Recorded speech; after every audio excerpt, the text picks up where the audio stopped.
Hello, my name is Scott Andrew. When I was only 12, I began to experiment with drugs, and by the time I was 17, shot up cocaine and heroin, called a speedball, for the first time.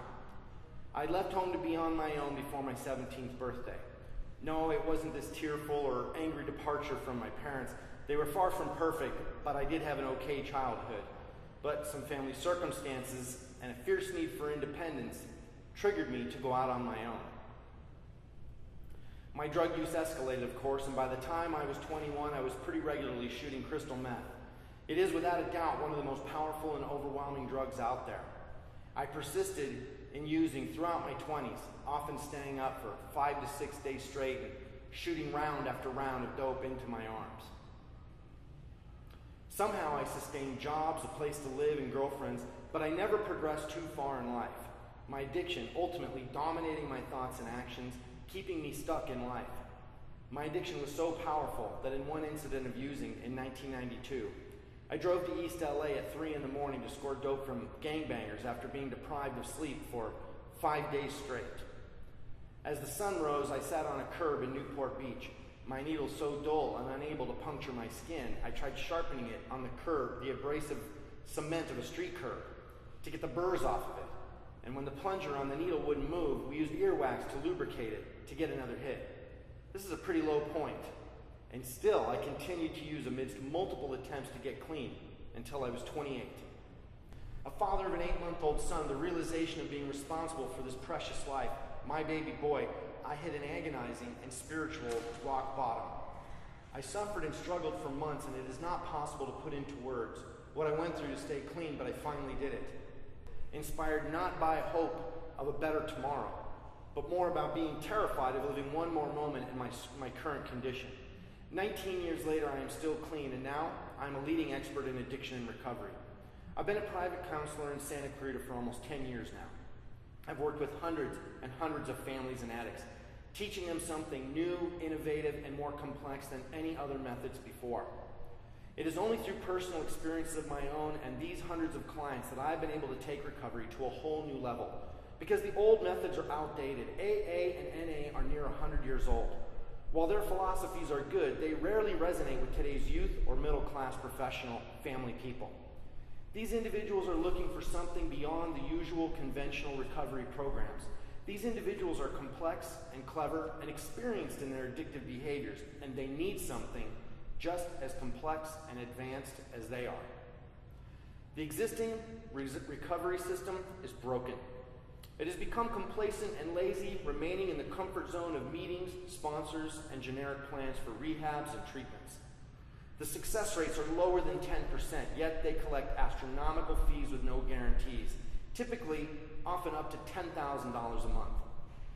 Within weeks or even days, most addicts relapse, not having been equipped with the very essential, real-life tools and insights to their disorders to make it through and beyond the very critical first 90 days. Our society has become complicit in this as we go along with the wrongful attitudes and stigmatizing of addicts and addictive behaviors. Our attitude towards addicts is a punitive one. Throw them out of the house. Abandon them. Let them hit bottom. Arrest them, imprison them, institutionalize them. These are what recovery advisors and government agencies tell you to do, and yet your instincts tell you this is wrong, that these people are not disposable and they need help. In our own community, our city has ignored this epidemic of drug use, and now our children and families suffer the consequences. While Santa Clarita has dubbed itself Awesome Town, city planners focus on building more homes, shops, and businesses while they put a veneer, a false cover over a very real and destructive problem tearing at the seams of our community. For too long, they have tried to hide the issue, pretend it doesn't exist, to keep up the superficial appearance of Awesome Town, being awesome and nothing more. Well, it's not awesome. Just ask any of the dozens of parents, brothers, sisters, and friends that have lost someone to an overdose in the last few years just in this community. Part of the problem is the lack of cooperation and unity within the recovery effort within Santa Clarita. A small city program is attempting to solve the problem. They have great intentions, but until recently they have lacked the experience, the very real and raw insights to the true experience of being an addict to truly be effective. In August, the Heroin Kill Symposium was a successful effort, bringing awareness to the community and uniting several recovery resources together under one roof. However, the keynote speaker was the captain of local law enforcement, rather than an addict, a recovery expert like myself, or a family member of an addict, indicating once again that the emphasis on addiction is more of a legal issue to them than a health crisis. Government agencies typically focus on statistics and factoids which contribute nothing to solving the problem. In addition, schools and city administrators have been in such a close relationship with a single recovery entity, Action, Drug, and Alcohol, that they have developed a narrow view of the issue and overlook many of the other options of recovery that the people of Santa Clarita deserve to know about. It should not be the policy or the attitude of city administrators to decide what sources of recovery are relevant and which ones are not, especially if they're merely consulting with one entity to determine who will and won't be represented at their events, in our schools, educational programs, for our families and our youth.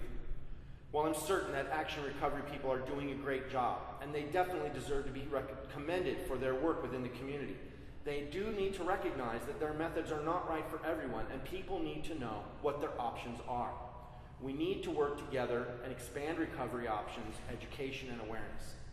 I'm happy to say that some very enthusiastic, fresh faces and personalities in our city's Community Services Division are now beginning to reach out and be receptive to other ideas and more involvement from others. These new attitudes are just in time, and I believe their programs will become more comprehensive and authentic.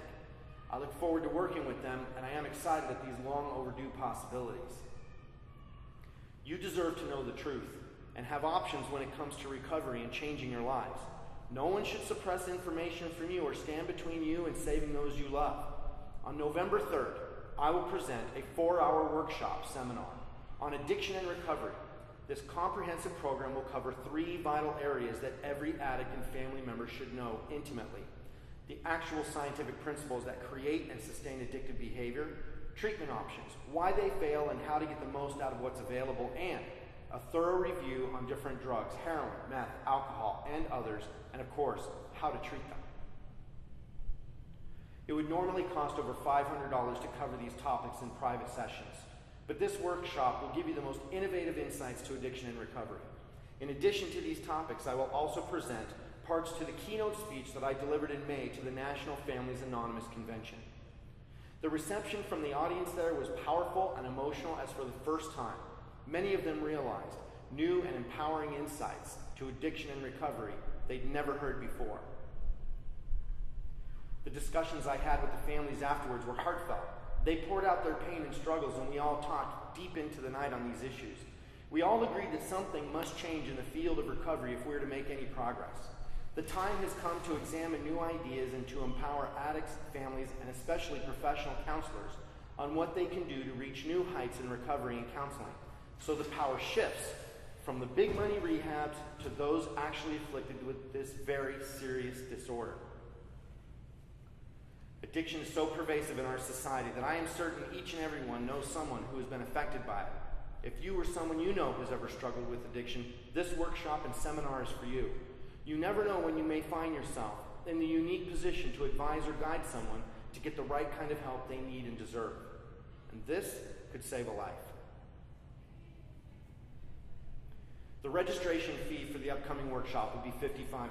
If you mention this video when you register, your fee will be discounted to $47. Also, there are opportunities for couples, families, and youths to have the fee reduced, as I want everyone I want to make it possible for everyone who wants to participate. There is a very limited number of tickets to be sold for this event, so please register early. I will make sure some refreshments are provided. Please bring your notepads. I've been lecturing and workshopping for several years now, and I feel we are on the cusp of changing how recovery is viewed in the world. This workshop seminar is a rare opportunity. Whether it's drugs, alcohol, food, or even shopping, this workshop is going to reveal exactly how and why we persist in behaviors we know are not good for us. You do not have to be an addict to learn something.